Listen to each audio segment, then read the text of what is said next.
Good morning, Sasha. It's Tuesday, the 25th of February. So I know I'm really off on my video game today. I'm sorry about that, but I'll try to do better. Anyway, today I'm going to talk a little bit about Saul. Kind of going through Samuel again, just because, well, I think I may have mentioned this because I kind of see like the Saul, David, sort of the kings, that whole sort of stretch of verses all about leadership and just I'm really just kind of fascinated, focused on, and really, probably hyper focused on leadership. And so this one, my quiet time a couple days ago was in 1 Samuel 15, and it's really about when Saul has the kingdom ripped from him. And it's kind of interesting because it seems like something that's not a huge deal. And it's a little bit like Moses when Moses strikes the rock twice, and you're like, really? Like, why, after striking the rock twice, is Moses not to get to go to the promised land? Well, it's because God, first of all, it was disobedience, and second of all, because God was setting up an analogy that the rock, where the living water would flow, was the symbol for Jesus Christ, and he was only supposed to be struck once. And so by striking it twice, Moses kind of sets up this really kind of messes up the analogy.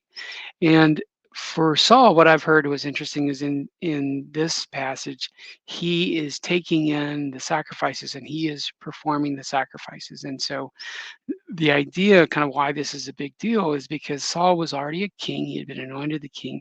And there was a section where it said that Saul was with the prophet. So Saul was also a prophet.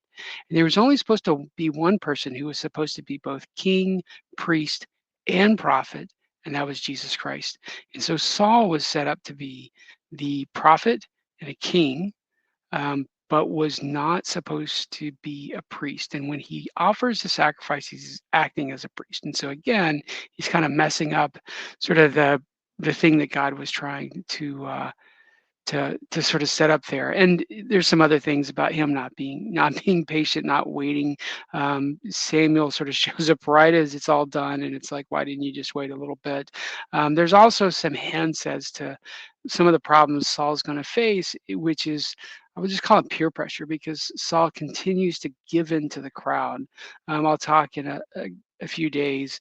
Another quiet time I had with his son, which I can kind of sympathize with. But anyway, just Saul is someone who really seems to be swayed by kind of popular opinion, what everybody wants him to do, and he's not really kind of this man of